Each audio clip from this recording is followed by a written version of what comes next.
So much fallout from the Eagles' disaster on Black Friday against the Chicago Bears that has many people question whether this team is even going to win the division or make the playoffs. By the way, in case you have blinked and not paying attention, they are one game in the loss column against the up in the loss column on the Dallas Cowboys, which is absolutely insane when you think of where things were just a few weeks ago. So I want to so much, like I said, so much to talk about. So I want to focus just on a very few things from the coaching that's thrown up red flag after red flag that says, man, this is not going to get fixed this season. This is going to require Howie Roseman and Jeffrey Lurie to make some decisions in the offseason moving forward because all the signals say Nick doesn't want to fix it. Nick isn't going to try and fix it.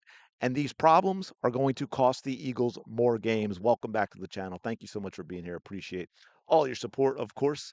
Hope you had a fantastic holiday weekend. So first, I got a couple clips from Nick, but then I also want to remind you of something that happened that we heard last week from a couple of players, and then what some said this week as well that just make you wonder what is going on with this coaching staff. Okay, so here's Nick after the game asking about what's going on because obviously a lot of people now are like, hey, Kevin Patullo has to go. Kevin Patullo never should have been hired. It was a Nick hire. Nick hired his buddy. He got a guy that doesn't even know how to call plays, and on and on and on.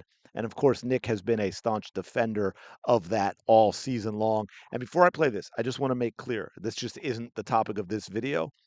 The players have a lot to do with it as well. They did yesterday. Look, coaches can't play 100%, but good coaches maximize what their players do well and maximize that performance. And what we are seeing is coaches holding back the talent on this team. That is not an excuse for how this team played yesterday. This team was bad all the way around. I don't even know that play calling would have fixed it, but maybe. But the problem is this is not a coaching staff that is saying, okay, these are the weaknesses we have, right? Like, for example, our offensive line is a big weakness right now. We've got guys like Fred Johnson, who with Lane out, who is a much better pass blocker than he is run blocker, and so we have to take that into consideration, but we don't seem to. So, there's just a lot of things the coaching staff could be doing that it's not doing to help this team. So anyway, let's take a listen to Nick, and then we're going to talk about this, and we got a couple other things we need to get to from the I players. wish I could tell you this is exactly what it is, and this is hard. It's not easy to you know to be successful, stay successful. So we have to find again, um, we have to do it collectively. We have to do it collectively as a unit. Like obviously, if I knew exactly what it was and everything that it was, then we'd have fixed it. But right now, we're still searching and we're still looking, and a lot of football left to play. 8-4 right now, a lot of football left to play. This weekend will be an opportunity for us to find more answers and to figure things out as coaches, players being able to rest, to gear up for this last stretch of what 5 games left. But obviously hasn't been good enough. Coaching, playing, and we got to find answers. I wish I could tell you this is. Nick. Why the hell are you here, Nick Sirianni? Please explain to me why you are here. Because based on what you just said, there is no reason for you to be here. We are 12 games into a 17-game season with a team with sky high expectations of repeating as Super Bowl champions, and you have no idea what's wrong. And that's why you can't fix it. And we'll keep trying to figure it out. You don't have any time left to figure it out, my friend. The time is up. You've got 5 games left. You'll be lucky to win this division the way the Cowboys are playing, the way the Eagles are playing. You know what's wrong. Everyone knows what's wrong, and you simply don't want to fix it.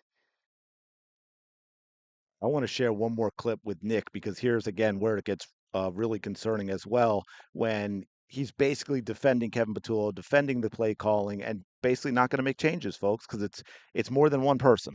We'll evaluate obviously everything, but like I said to you guys, when you win, when you lose, it's never about one person. We all collectively have to do a better job, and that's going to be starting with us as coaches, starting with me as a coach, finding solutions to getting the offense going. And so I'll put that, on us as a staff and put that on me most individually there to help get this thing pointed in the right direction. But yeah, no, it's still stay with that. You can't. It's the greatest team sport there is, and it's never about one person. We all have to look internally and all have to get better, and coaches and players. We'll I think we all know with the generality of that it's not about one person, but the way he's doing it, using it as an excuse to protect Kevin Patullo is ridiculous. If it's not about one person, man, why don't you just throw in all the practice squad guys, right? I mean, does it matter? I mean, why are you looking for the best talent? If it's not about one person, why didn't you just let AJ Brown go? You didn't even need to get anything for him because, it's not about one person, Nick. obviously Oh, oh, but it gets worse. Remember last week? I think it was Cam Jurgens, and I think it was another player. I forget his name, but they were asked about the Dallas Cowboys in the five-man front. Something the Cowboys had done pretty decent amount the previous 2 weeks, basically, I think since the trade, and they were shocked. They were surprised. They said it was something they didn't prepare for. They didn't know was coming. Again, despite the fact that the Dallas Cowboys had been doing that previously, it was not new. What is the coaching staff doing? What do they get paid for? I mean, this is the NFL, right? They're supposed to watch lots and lots of film of their opponents and break things down and then create plans and schemes and plays that exploit the other team's weaknesses, maybe go away from their strengths while also using, of course, your own strengths and minimizing your own weaknesses. But the players had no idea. They were shocked, I tell you, about the Cowboys' five-man front. And then we have this for this week. Asked Dallas Goddard. Jeff McClain says, I asked Dallas Goddard if the Eagles' offensive game plan was to exploit a Bears defense that allowed a near NFL high 6.5 catches a game to tight ends and was down three starting linebackers. This is insane. I didn't know that. There were opportunities. Could have had a couple more. Never too worried about that. Want to find out ways to win, and we didn't do that today. Now, look, I get Dallas Goddard not wanting to throw the coaching staff under the bus. But to say you're not too worried about that, I think it's taking it a little too far because, again, this is the NFL. That's exactly what you're supposed to do is know these things, exploit the opponent's weaknesses, develop a scheme, develop a game plan, develop plays, develop sequences of plays offensively and defensively that attack the opponent's weaknesses and attack the opponent's tendencies that you have found out. And for them to for the Eagles to not know some of the most obvious stuff is 100% on the coaching staff. Now, again, just to be clear, I am not excusing the players yesterday. I thought at one point they looked like they quit. Honestly, these a lot of these players look like they quit. They look like there was a lack of effort. They were disinterested. They basically had given up on the season already. So please don't take this as an excuse for the players. This just happens to be about some very alarming things, some big red flags with the coaching staff. And to not know the most basic of things about your opponent heading into the game with them, I mean, to me, that's practically. I mean, am I overreacting to say that's a fireable offense in the NFL for the coaches? I mean, they're basically are not doing the absolute minimum work it takes to keep their job. I just don't, I don't get it at all. I'm not quite sure how they got, well, I know how Kevin Patullo got the job. He's Nick Sirianni's buddy. I also think that a little bit of he's Nick Sirianni's fall guy. I think Nick has a lot more influence on the play calling, something he's not good at, by the way. And for those who talk about his time in Indy, he didn't call plays in Indy, okay? I basically think he called them the one season while he was here, and it was an absolute disaster. When we went to the outside, we got a couple of OCs that were not hired from Nick Sirianni. The offense looked fantastic. Again, for people who want to say, now look, I think Jalen's struggling a little bit. But again, it's tough with the offense because so much of it comes from absolutely horrifically bad play calling. But there's no doubt that he's struggling a bit. Okay. However, all the insane talk about how bad he is and this and that. This is the same offense as last year, guys. They had 10 of 11 starters returning. I get we've got some issues at the offensive line, but it shouldn't be so much that this offense with this talent looks this bad unless the play calling and the scheming is absolutely horrific. Absolutely horrific. And I got one more thing I gotta show you. This is CJ Gardner Johnson after the game. Okay. So let's take this is only about 10 seconds. Okay. Pay attention. He's going to be asked about the Eagles offense. Yeah, we can ask him. Go ahead. Was the offense too easy? predictable. Speak your truth. Speak your truth.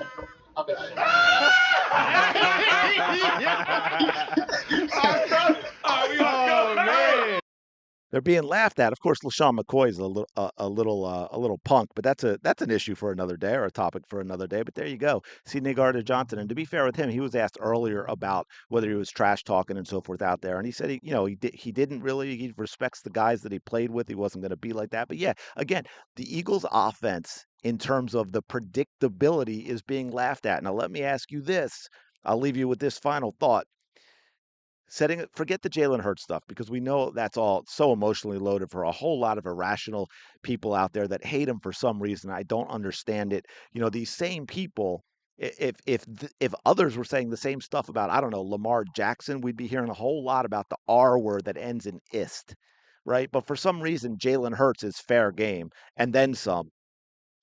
Well, let me ask you this, setting aside Jalen Hurts, obviously I think it's more difficult for a quarterback, but an offense in general, how easy do you think it is for an offense when the other team knows what is coming? And to that point, we have this. Now, I think this was specific to last week, but this is the Eagles in general. They lead in this, right? They doubled down on the hitch routes in Dallas. Think about this. They ran 69 hitches on 43 dropbacks. That's more than 1.5 hitches per dropback.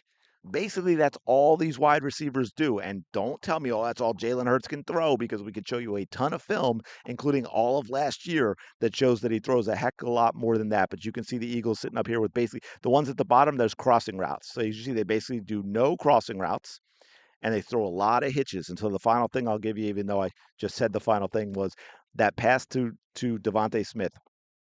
Um, Everyone's screaming about, oh, it's so inaccurate. Jalen Hurts is so inaccurate. How does he miss that? That should be a touchdown, and on and on.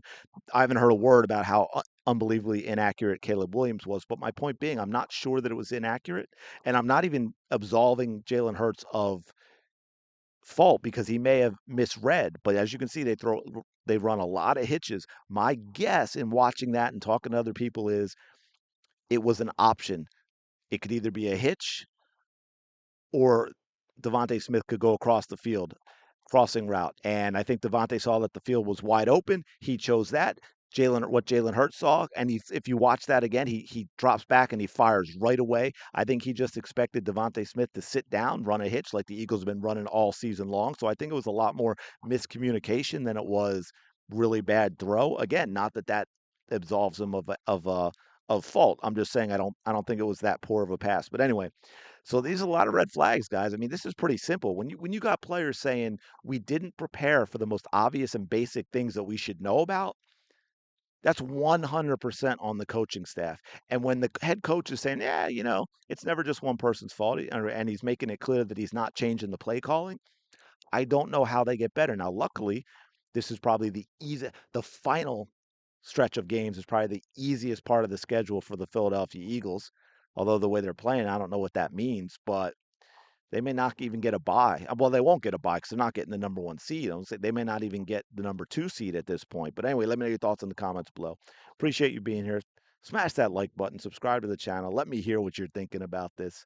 I think we hit 825 subscribers the other day, so we're ticking to that 1,000. I really do appreciate all you, and I'll talk to you next video.